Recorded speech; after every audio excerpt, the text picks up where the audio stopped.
샬롬 할렐루야. 히브리서 12장 1절에서 2절이요. 이러므로 우리에게 구름같이 둘러싼 허다한 증인들이 있으니 모든 무거운 것과 얼매이기 쉬운 죄를 벗어버리고 인내로써 우리 앞에 당한 경주를 하며 믿음의 주요 또 온전하게 하시는 이인 예수를 바라보자. 그는 그 앞에 있는 기쁨을 위하여 십자가를 참으사 부끄러움을 개의치 아니하시더니 하나님 보좌 우편에 앉으셨느니라. 아멘. 레위기 25장 23에서 28절요. 토지를 영구히 팔지 말 것은 토지는 다 내 것임이니라. 너희는 거류 민이요 동거하는 자로서 나와 함께 있느니라. 너희 기업의 온 땅에서 그 토지 무르기를 허락할지니 만일 네 형제가 가난하여 그의 기업 중에서 얼마를 팔았으면 그에게 가까운 기업 물을 자가 와서 그의 형제가 판 것을 물을 것이요 만일 그것을 물을 사람이 없고 자기가 부유하게 되어 물을 힘이 있으면 그 판 해를 계수하여 그 남은 값을 산 자에게 주고 자기의 소유지로 돌릴 것이니라. 그러나 자기가 물을 힘이 없으면 그 판 것이 희년에 이르기까지 산자의 손에 있다가 희년에 이르러 돌아올지니 그것이 곧 그의 기업으로 돌아갈 것이니라. 그 기업으로 돌아갈 것이니라. 아멘. 제목은 주님을 믿는다는 것입니다. 오늘날 교회에 다닌다고 하지만 왜 예수님이 인류의 구세주가 되시며 왜 예수 그리스도를 믿어야 구원에 이르는지를 모르는 경우가 많습니다. 이는 구원과 직결되는 중요한 사항인데도 사람들이 그 영적인 의미를 알지 못한 채 신앙생활을 하고 있다는 증거지요. 우리는 왜 예수님께서 유일한 구세주가 되시며 예수님을 구세주로 영접해 믿는다는 것이 무엇인지 분명히 알아야 합니다. 그럴 때라야 참 믿음을 소유하고 하나님의 권능을 체험할 수가 있지요. 어떤 사람들은 예수님을 세계 4대 성인 중 한 분으로 여기는 경향이 있는데 예수님께서는 결코 사람과 동격으로 생각할 수 있는 분이 아닙니다. 그러면 구세주이신 예수님께서 왜 사람의 형상을 입고 이 땅에 오셔야만 했을까요? 인류의 시조인 아담에게 하나님께서는 동상 각종 나무의 실과는 네가 임의로 먹되 선악을 알게 하는 나무의 실과는 먹지 말라 하시고 먹는 날에는 정령 죽으리라 말씀하셨습니다. 그런데 오랜 세월이 흘러 이 말씀을 명심하지 못하고 원수마귀 사단의 사주를 받은 뱀의 유혹을 받아 그만 그 실과를 먹고 말았지요. 그리하여 누구에게 순종하든지 그 순종함을 받는 자의 종이 된다라고 하신 대로 사단의 음성을 듣고 그의 순종한 아담과 하와는 원수 마귀에 속한 자가 되고 말았습니다. 아담과 하와한테 생기를 불어 넣었잖아요. 아담한테 생기를 코에 생기를 쫙 불어 넣었어요. 그 세포 핵 속에다가 하나님의 근본의 그 능력을 불어 넣은 겁니다. 그러면 이제 누워 있을까요? 만들었으니까 누워 있을 거 아니야. 그럼 생기를 불어 넣었어요. 심장이 이제 박동을 하겠죠. 심장이 이제 쿵쾅쿵쾅 박동을 해요. 그럼 이제 피가 돌겠죠. 전신에. 그러면서 세포가 이제 살아나겠죠. 그러면서 무엇부터 움직이겠느냐? 무엇부터 움직이겠느냐? 손가락이요. 손가락이 꿈틀꿈틀꿈틀 움직이는 겁니다. 이걸 그때 150선 쉴터교회 김 박사님께서 이제 아주 멋들어지게 표현을 하시거든요. 그래가지고 참 지혜로우셔서 멋들어지게 표현을 하신 게 있어요. 손가락이 움직여요. 손가락이 탁탁. 아담이 누워있는데 손가락이 탁탁. 그러면서 하나님께서 보시기에 흐뭇해 하시죠. 손이 탁탁탁 움직이기 시작합니다. 그러면 서서히 전신이 이제 움직이기 시작하고 그렇게 되죠. 그 은혜를 어제 금요일 날 또 알려주셨습니다. 기도 중에. 그래서 손이네요. 손가락을 알려주셨어요. 이처럼 인류의 시조인 아담이 죄를 범했으므로 세상에 죄가 들어오게 되었고 그 후손인 모든 인류가 죄성을 타고 나오게 되었습니다. 그런데 로마서 6장 23절에 죄의 싹은 사망이요 했으니 영계에서도 사람이 죄를 지으면 반드시 사망이라는 대가를 치러야 합니다. 사망은 죽음을 뜻하는 것이요 이 죽음은 영원한 형벌 곧 지옥을 말합니다. 첫사람 아담이 죄를 지었으므로 모든 사람이 죄 가운데 거하게 되었으니 모든 사람이 지옥으로 갈 수밖에 없게 된 것이지요. 사랑의 하나님께서는 이러한 인류를 위해 구원의 길을 예비하셨으니 곧 예수 그리스도이십니다. 구원의 길을 예비하셨다고요. 그래서 내 아들 예수만 믿어도 되는데, 내 아들 예수만 믿어도 되는데 그렇게 하소연하신 겁니다. 즉 예수님께서 화목 제물이 되심으로 하나님과 우리 사이에 가로막힌 죄의 담이 헐리고 누구든지 구원의 길로 갈 수 있게 되었지요. 모든 사람이 죄사함을 받아 첫사람 아담이 누렸던 하나님의 자녀된 권세를 회복할 수 있는 영계의 법칙은 무엇일까요? 그것은 바로 이스라엘의 토지 무르기 법칙입니다. 이는 모든 토지는 하나님의 것이므로, 그래서 여기 토지 드라마에 토지라는 드라마가 있었지요. 저는 이제 잘 안 봐서 몰라요, 내용을. 그런데 이 토지라는 드라마 광고 나갔던 그것이 또 있었어요. 요것을 풀어주기 위해서, 알려주시기 위해서 그러셨어요. 제 수준에 맞게 역사하시니까요. 이는 모든 토지는 하나님의 것이므로 영영이 팔지 말며 가난하여 토지를 팔았어도 근본이나 분인이 근족이나 본인이 다시 물을 수 있게 하였습니다.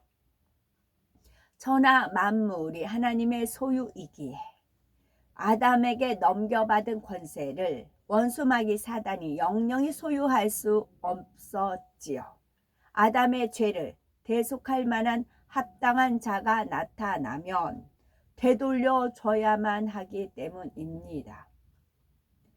공의의 하나님께서는 토지 무르기 법에 아버지 하나님께서 내 아들 예수만 믿으면 되는데 그랬어요. 그리스도 예수를 믿지 않는 사람은 다 어디 가요? 어차피 죽어요. 지옥에 가요. 어차피 불이 나서 죽든 재앙이 나서 죽든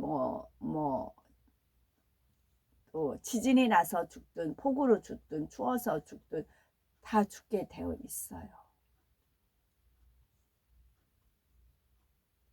예수 그리스도를 믿으면 영생을 하고요.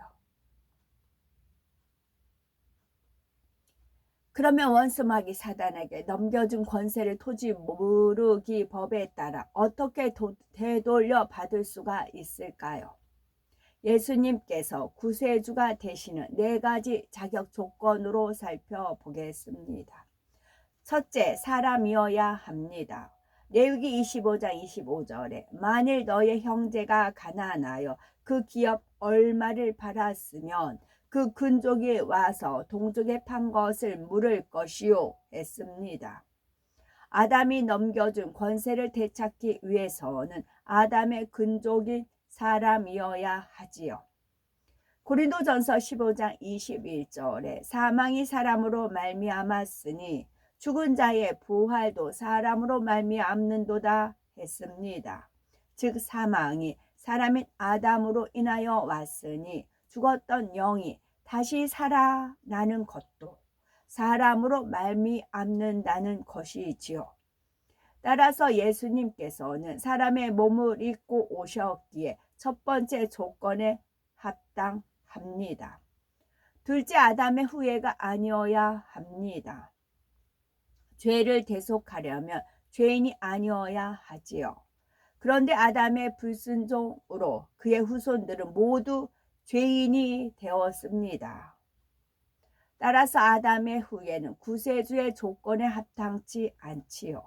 그런데 예수님께서는 남녀의 정자와 난자가 결합해 잉태되신 것이 아니라 동정녀 마리아의 몸을 빌려 성령으로 잉태되셨지요.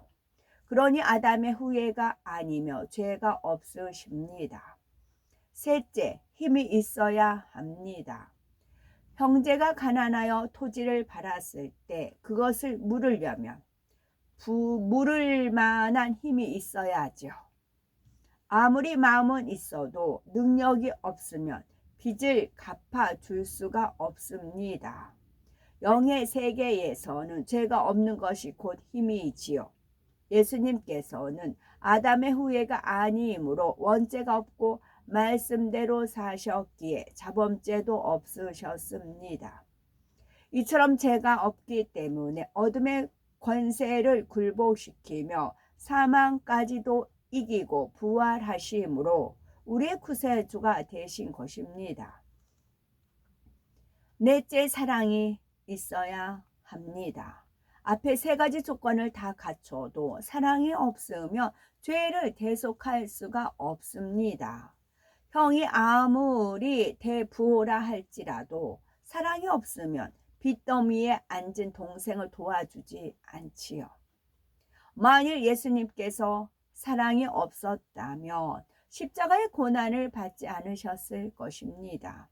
그러나 예수님께서는 생명까지도 우리에게 주시는 사랑이 있으셨기에 나무 십자가에 못 박히고 피 흘려 돌아가신 것이지요.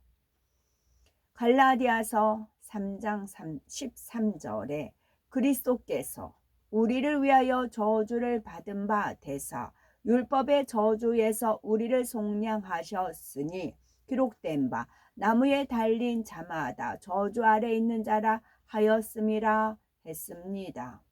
모든 사람은 죄인이므로 저주받아 지옥으로 갈 수밖에 없지요. 이러한 율법의 저주에서 놓이게 하려면 예수님께서 대신 나무 십자가에 달리셔야 했지요. 또한 레위기 17장 11절에는 육체의 생명은 피에 있음이라 내가 이 피를 너희에게 주어 단에 뿌려 너희의 생명을 위하여 속하게 하였나니 생명이 피에 있으므로 피가 죄를 속하느니라 했습니다. 피는 생명과 일체요. 피 흘림이 없으면 죄 사함이 없기에 예수님께서 흠없는 보혈을 흘려 주심으로 우리에게 생명을 주신 것이지요.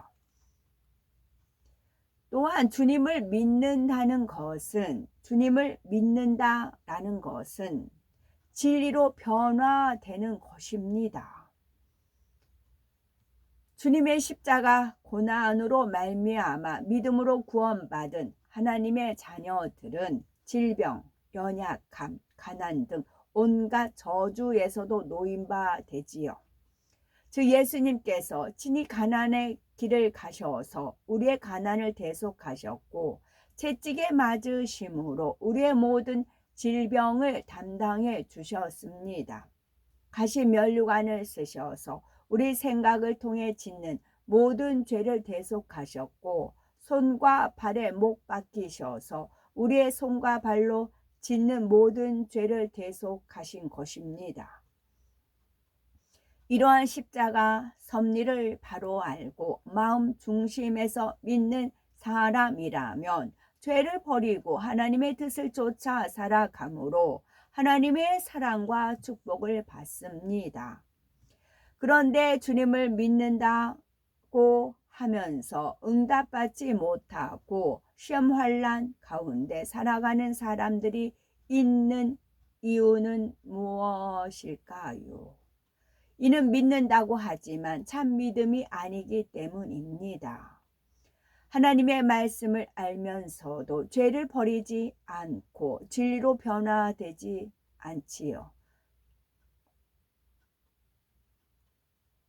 주일 오전 예배만 드리고 오락을 즐기는가 하면 아예 지키지 않습니다. 또 11조가 아까워 일부만 드리거나 아예 드리지 않지요. 이는 하나님의 것을 도적질하는 것이니 어찌 축복이 임하겠습니까? 그런가 하면 남의 잘못을 용서치 않고 대갚아 주고자 합니다. 믿지 않는 사람과 똑같이 원망하고 탄식하지요. 주님을 진정 믿는다면 악은 모양이라도 버리고 주님을 본받아야 합니다. 자기를 미워하는 사람도 용서하고 사랑하며 혈기를 버리고 온유한 사람으로 변화되어야 하지요. 악한 말을 내던 입술에서 선한 말로 불평하지 않고 범사에 감사하며 주변에 은혜를 끼치는 아름다운 모습으로 변화되어야 합니다. 악을 버리고 진리로 변화되는 것이 바로 하나님의 응답과 축복을 받는 지름길이지요. 히브리서 12장 1절에서 2절에 이러므로 우리에게 구름같이 둘러싼 허다한 증인들이 있으니 모든 무거운 것과 얽매이기 쉬운 죄를 벗어버리고 인내로써 우리 앞에 당한 경주를 경주하며 믿음의 주요 또 온전케 하시는 이 예수를 바라보자. 저는 그 앞에 있는 즐거움을 위하여 십자가를 자무사 부끄러움을 개의치 아니하시더니 하나님 보좌 우편에 앉으셨느니라 했지요. 따라서 악은 모양이라도 버리고 참 믿음을 소유하여 믿음의 주요 온전케 하신 주님만 바라보심으로 증인된 삶을 살아야 되겠습니다. 아멘.